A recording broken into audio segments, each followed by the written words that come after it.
Hey, what's up, everybody? Thank you so much for tuning in to the discussion. I am Keith Santiago, and what I want to talk about today is the idea or the question: is America really great? And in just a second, I'm going to read a passage out of The Crisis, written by Thomas Paine. But before I do that, I do want to give some background on who Thomas Paine was. He was a political writer around the time of the Revolutionary War. He wrote two big pieces, Common Sense and The Crisis.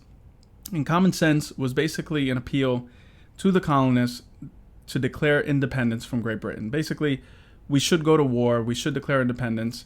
And a lot of people, a lot of historians claim that was a critical piece in convincing a lot of colonists that it was time to declare independence from Great Britain. So he played a pivotal role in that arena. Shortly after, as the American Revolution started, around December of 1776, he wrote The Crisis, and it was at a time when the blind optimism had kind of faded. The idea that divine providence was kind of leading this newfound country in the direction of destiny was starting to fade a little bit, and people were getting a little bit to the point where they started to wonder if this thing was actually going to work out. And George Washington, who was encamped around this time in Valley Forge during an awful, harsh winter with his troops, losing countless men to disease, to them starving to death. Some completely left. They completely deserted the military and went back home. So he realized, George Washington did, that there was a need for a morale boost. And as a result, he had read this passage, or The Crisis by Thomas Paine, and decided that it would be a good idea to read it to his troops. And it goes like this. So he basically stood up before his troops and read these words. It says, "These are the times that try men's souls. The summer soldier and the sunshine patriot will in this crisis shrink from the service of their country. But he that stands by it now deserves the love and thanks of a man and woman. Tyranny like hell is not easily conquered, yet we have this consolation with us, that the harder the conflict, the more glorious the triumph." You see, what Thomas Paine was basically saying is that in moments of hardship, when we struggle together, there is this tendency to unify behind a common cause, particularly when you're faced with an enemy that that is common. And that was the case here, of course, during the Revolutionary War. The enemy was Great Britain and the tyrannical government of King George. And I like how it ends where it says the harder, or this passage, or this portion, the harder the conflict, the more glorious the triumph. You see, the realization or the understanding that when something is difficult to achieve, you tend to appreciate it more. I think about September 11th, only, 18 short years ago. And if you were alive then, or you remember anything about that time period, one thing you remember is that everywhere you went, it was patriotic, right? You couldn't drive in your car without hearing Lee Greenwood's "God Bless the USA" playing on the radio. You couldn't watch a sporting event without hearing "God Bless America," or seeing flyovers during the national anthem, or people filled with tears as they put their hands over their hearts singing the national anthem. And there was this sense of pride in America. There was this sense that we were all in this together. Crazy enough, I remember seeing the United States Congress standing on the steps of the Capitol building, hand in hand, singing "God Bless America." Could you imagine if that happened today? So there was this conflict, there was this turmoil, and in the midst of it, it brought people together. And that's kind of what Thomas Paine is talking about here. The understanding that the harder the conflict, the more glorious the triumph, the more we appreciate who we are and what we're fighting for. But the next thing that I'm going to read is pretty much what I'm going to go off. It's the warning that I believe he gives us even today. And it goes like this. He says, "What we obtain too cheap, we esteem too lightly. It is dearness only that gives everything its value. Heaven knows how to put a proper price upon its goods. And it would be strange indeed if so celestial an article as freedom should not be highly rated. Again, he says, what we obtain too cheap, we esteem too lightly. In other words, what he's saying is something that you don't fight for, something that you don't earn, when you don't truly understand the struggle of something, it's hard to appreciate it. An attitude of entitlement can easily kind of creep in the midst of it. Kind of reminds me of when I was a kid, my parents split up, and for just a short period of time, and we moved to another state, my mom and I. And during that time, we didn't have a lot of money. So I think my mother one time saw that I was just kind of trying to figure out what to do. I'm playing and, trying to use my imagination, but I had nothing. I didn't have toys. I didn't really have anything to play with. So my mother, in her ingenuity, decided to get some paper out and some crayons. And she told me, hey, why don't you like create some paper men, like, some action figures. They almost look like gingerbread men. And so, she did the outline and I colored it and I drew some pictures on it and made little army men. And after I finished, I probably made, 10 or 15 of them. And after I finished, she cut it out. She was like, all right, come on, let's cut it out. So we cut it out together. And I had these action figures, these paper action figures that I actually absolutely loved. I mean, I was sitting there playing with, G.I. Joe Schmo, in paper.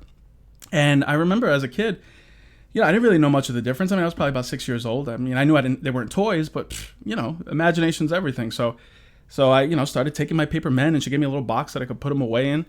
And, every day I wanted to play, I would take them out of the box. And if they got ripped up, I would make sure I put some tape on it and, I would continue to play. And I can't tell you how much of an appreciation that gave me for the smallest things. I mean, literally I was playing with paper. And I remember shortly after, my mother came home one day for being out. And she, to my surprise, she came over. She called me over and said, hey, Keith, come over here. I got something I want to show you. And when I walked over, she had one of those plastic bags. Honestly, I don't even know if they make them anymore. But she had one of those plastic bags of little army men that come like 100 in a pack, the little plastic green guys. And I remember being so excited. And I opened up the bag. And now instead of paper men, I had these actual plastic little, guys that I could set up. And I was so excited. And they came with little plastic vehicles. And I thought it was the best thing ever. And same thing. I mean, I made sure that I took care of it. And, thankfully for me, my parents got back together sometime later. And, because of that, we eventually started to we were making a little bit more money.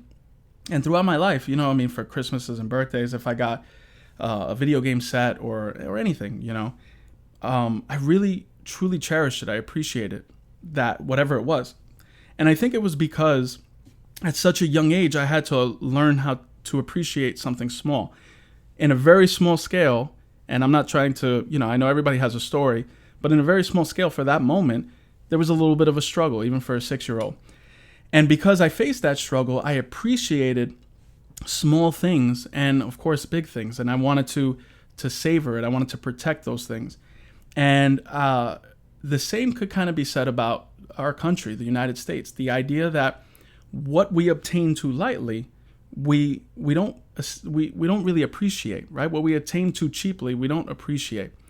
And there's a Gallup poll that was recently done in July, actually last month of this year, and it demonstrates this very point, that maybe we as Americans today don't appreciate what it is to live in a free country, what it is to reside in a place where our dreams can one day become reality if we put the effort in and if we're willing to pursue them. So this Gallup poll actually says a couple of things that I feel like are pertinent to what I'm talking about.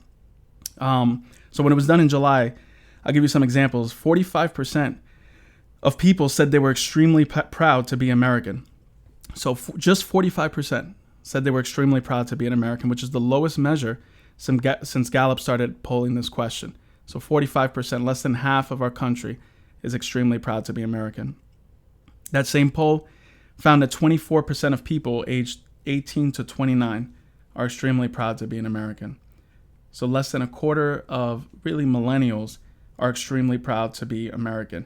And with that, 14% of the same age group of millennials are saying that they're not proud at all to be an American. A 2018 online poll, which is not scientific, so really could be taken with a grain of salt, but But I do believe it shines some light on what we're talking about today, what this discussion is about.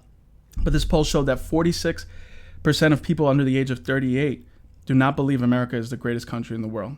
So almost half of our country, again, millennials around that age, millennials and Gen Z, they believe that America is not the greatest country in the world.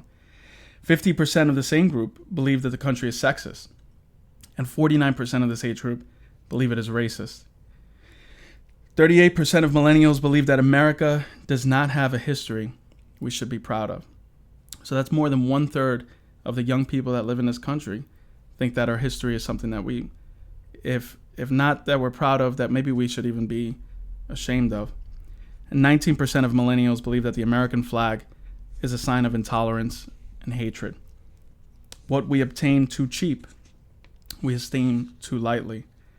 And I believe that we're at a place now in our society where we don't truly understand what it is that we have, the freedoms that we have, the fact that I can look at this mic and take a video and post it on YouTube and talk about our government, talk about, our history, and not have to worry about secret police knocking on my door to take me away. The rights of being able to peaceably assemble, to petition our government, things that are so easily taken for granted. It shows that we don't appreciate it, but because maybe we haven't had to fight, and I know there are people out there who actually have fought for the freedoms that we enjoy. And that's why I'm so appreciative, because for people like myself and others who've been able to enjoy the fruit of those sacrifices, I don't know if we really truly understand what that means. But maybe it's not just the fact of entitlement. Maybe it's not just the idea that we don't really understand what we have because we've never had to struggle for it. We've never had to fight for it, to grind our way and crawl our way through the thickets to try to obtain this freedom that we so easily possess. Maybe it's also because we don't fully appreciate our history. We don't truly understand who we are as Americans. So funny enough, yesterday I just decided to write a list, whatever came to mind. And this was a list of things that I just thought about. I literally wrote the heading, so what makes America great? ? And these are the things I came up with. This is by no means an exhaustive list of things that America has done. And but I just wanted to see what I could come up with as an American, as somebody who was born and raised in this country. And these are the things that I came up with. First, we are the oldest constitutional republic in the world. In fact, other constitutional republics or countries that are seeking democracy, they tend to look to the United States as an example, as a beacon of what that is. We also have a system of checks and balances and separation of powers that protects from the concentration of power to one branch of government. The structure of our government, the Constitution, protects us from tyranny, which is something that the Founding Fathers knew a lot about. We have a Bill of Rights. And in that Bill of Rights, there's so many wonderful things. I wrote some of them. We have freedom of speech, the fact that I'm even talking to you here today. Religion, that you can believe in anything you want to believe. If you want to believe in God, if you want to believe that there is no God, you have that right under our Constitution, our Bill of Rights. We have a freedom of the press. We have rights to due process. We have a right to trial by jury or to confront one's accuser. We have protection from illegal search and seizure. That's the Fourth Amendment. And we have a protection in the Eighth Amendment from cruel and unusual punishment. I mean, these are just a few of the rights that we have in just the Bill of Rights. We had it in our country. The United States has created an environment in the late 1800s and early 1900s for giants of industry to thrive in what was called the Gilded Age. Men like John D. Rockefeller, Andrew Carnegie, Henry Ford, and J.P. Morgan completely transformed not only our society but the world. And whatever you may think of these capitalists, the world we live in today can greatly be attributed to their accomplishments. But even then, when they became too greedy and they became too big, another giant stepped in, Teddy Roosevelt, and became the ultimate trust buster.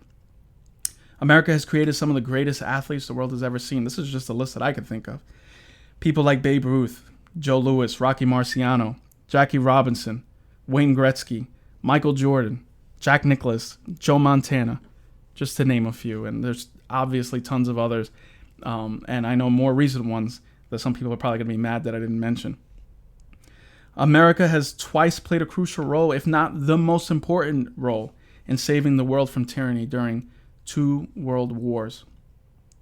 America's women showed the strength and fortitude to power the industrial might of our country during our fight against Nazism, fascism, and Imperial Japan.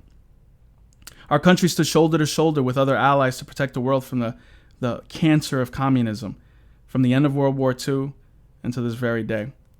Young men and women from every war and every conflict have been willing to lay down their lives to protect the freedoms that you and I so deeply enjoy. They sacrificed then, and they still sacrifice today. An American flag stands solidly on the surface of the moon because we, as a country, decided we wanted to dream big. No other country on the planet offers more opportunity to better oneself through economic mobility, with the hope that you can leave your children financially secure and with a better life than you had. America is a vast melting pot of different cultures, races, ethnicities, nationalities, and backgrounds, all of us sharing with each other the precious gems of diversity. In every facet of your life, you will find success stories that can only be categorized as the American dream. In industries such as fashion, art, music, movies, business, education, even if it's just to raise your family, the sky is truly the limit in America. Innovation thrives because intellectual property is protected. If you come up with an idea and invention, you don't have to worry about someone stealing it. You will get the credit. You can travel to all 50 states and experience countless cultures and ways of life that are all blended together to create the American experience. If you go to Maine, or you go to Seattle, or you go to Texas, or you go to California, or go to New York, or Florida, wherever you go, whatever state you visit in this country, you will find different cultures, different people, but they're all Americans. And one of my favorite reasons that America truly is great is this. Never before in the history of the world has there been a country as powerful as the United States, yet has not used his strength as a means of conquest. Instead, we used it to spread democracy all over the world. The fact that we have a military might the way we do, and yet do not use that as a way to be an imperialist force or a conquering army, demonstrates our ability to control ourselves, to have self-control, and also the understanding that democracy is where people thrive. And we love democracy, we love liberty, we love freedom here in America, and we just want to spread that. The question, though, you say, well, Keith, you're naming a whole bunch of things, but America's not perfect. And you're right. You're absolutely right. We've made tremendous mistakes. And I've listed a couple here. I mean, the treatment of Native Americans. Think about the Trail of Tears with the Cherokee tribe. African American slavery. Jim Crow laws in the Deep South. The delay of women's suffrage. It took so long for women to get the right to vote. Racism, not just towards African Americans, even during Jim Crow, but to all types of ethnic groups. I mean, there was racism towards Irish, towards Italians, towards the Chinese, towards the Jews. During World War II, there was Japanese internment. But in the midst of this, through all of these times where we've seemed to have fallen short, there was always an American or Americans who've risen up at that time and taken on the mantle to make a difference, whether it was Abraham Lincoln or Frederick Douglass or Harriet Tubman or Susan B. Anthony or Martin Luther King. These great Americans rose up to make a difference so that we as Americans could live up to the great ideals that were set forth by our founding fathers. Ideals that are enshrined in the Declaration of Independence, that we hold these truths to be self-evident, that all men, and in this case all women, are created equal, that we are endowed, you and I are endowed by our Creator with certain unalienable rights, meaning these are rights that can't be taken away, we can't give them up. And among these rights are life, liberty, and the pursuit of happiness. The fact that you and I can be protected in our life, that we can enjoy our liberty and our freedom to be and to do whatever we want to do and to become whoever we want to become. And our pursuit of happiness, whether that's, seeking a business venture or becoming a celebrity or, whatever pursuing happiness means to you. If it's raising a family, if it's just enjoying a day at the park and letting the sun's rays, shine down on you, whatever that pursuit of happiness is, America is an environment and an atmosphere where those things can thrive. The bar has been set high. We do at times fall short. That, by no means is this video me trying to convince anyone that America is perfect. But we are a great country. In my opinion, the greatest country in the world for the reasons that I listed before. But the idea of America, the fact that you can come here and be whoever you want to be. People still travel from all corners of the world to come to the United States. They're banging on the door to be here. And sometimes maybe we don't appreciate it because we live here. We were born here. We were raised here. And we don't understand what it is to have the experience and the freedom and the liberties that we possess just because we're American. In our Constitution, it says, in order to form a more perfect union. The Founding Fathers, man, they set that bar high to form a more perfect union, but we constantly strive, not that we're perfect, but we strive to be better, to be more perfect. And it's a wonderful country where you and I can criticize the society, our country, our government, and we can do that freely and deliberate in a way where it's constructive, and because we care about our society, we want to make it a better place. So to kind of get a grasp on this, I actually want to maybe kind of wrap it up and bring it home with this story that I actually heard about a year ago on a documentary. And it was an elderly lady who was recalling a particular moment as her and her family had silently and fearfully hid in a basement while German soldiers swept through their small French town during World War II. They knew that if they made a sound, it could prove fatal. The old lady remembers her younger self shaking frantically and uncontrollably as the soldiers' footsteps could be heard only feet away. In an instant, the young girl's mother grabbed hold of her daughter, peered into her eyes, and said sharply yet hopefully, "Don't worry, the Americans will save us." The elderly lady in this documentary, while recalling this story, filled with tears in her eyes, said she was right. The Americans did save us. Winston Churchill had a similar sentiment. Since 1939, at the start of World War II, Winston had been begging the United States to get involved in the war. And here in America, we were war weary. We had just gotten out of World War I not too long ago. Americans wanted to live their lives. You had the roaring 20s. Things were going well. And then, of course, in the 30s, with the stock market crash, we had our own struggles and we had our own problems.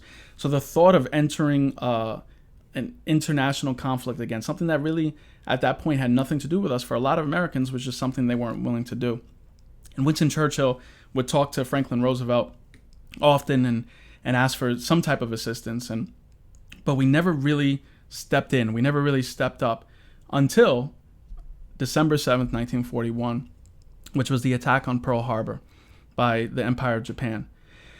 And once that happened, FDR quickly declared war on Japan, and that caused the United States to officially enter World War II. And to give you an idea, just like that elderly woman was hoping that America would step in, Winston Churchill, who was the Prime Minister of Great Britain at the time, he was hoping for the same thing. He was hoping that America would rise up to the challenge and come to the rescue. And he wrote later on in his own version of World War II, when he wrote about it, he wrote this quote: "After finding out about Pearl Harbor, and that night after he spoke to Franklin Roosevelt, he said this: being saturated and satiated with emotion and sensation, I went to bed and slept the sleep of the saved and thankful." I'll read it again. It said, being saturated and satiated with emotion, all these emotions and sensations going on in his head, I went to bed and slept the sleep of the saved and thankful. he, just like this woman, knew that America stood for something that completely transcends what most people can understand. We truly stand for liberty. And it's not just here at home, but we care about the well-being of people around the world. Sometimes we're a little stubborn and it takes us a while to get that. But when it comes down to it and we need to rise up, Americans have always risen up to the occasion. Does that mean, all this I'm saying that you and I can't criticize the government? No. I mean, that's the beauty again of our country. The fact that we can all criticize. We can all say things that we don't like or times that we've fallen short. But I do believe that it's important to understand the history of who we are as a people. Because if you don't know where you came from, the old adage says, how can you know where you're going? So we should all have a foundational understanding of the exceptionalism that is America, so that we appreciate who we are and what we're called to do. So if anyone ever says to you, America was never great or never will be great, just stop and just tell them right there, well, maybe you don't truly understand our history and the spirit of freedom that continues to permeate through the men and women who are Americans. That's who we are. Thank you so much for watching this video. God bless. Hey, thanks so much for watching. Like, subscribe, hit the little bell icon if you want to get notified anytime I post new content. And if you want to continue the discussion, write in the comments section whether you agree, disagree, or you have a whole nother take entirely. It'd be nice to continue the dialogue. Thanks again. God bless.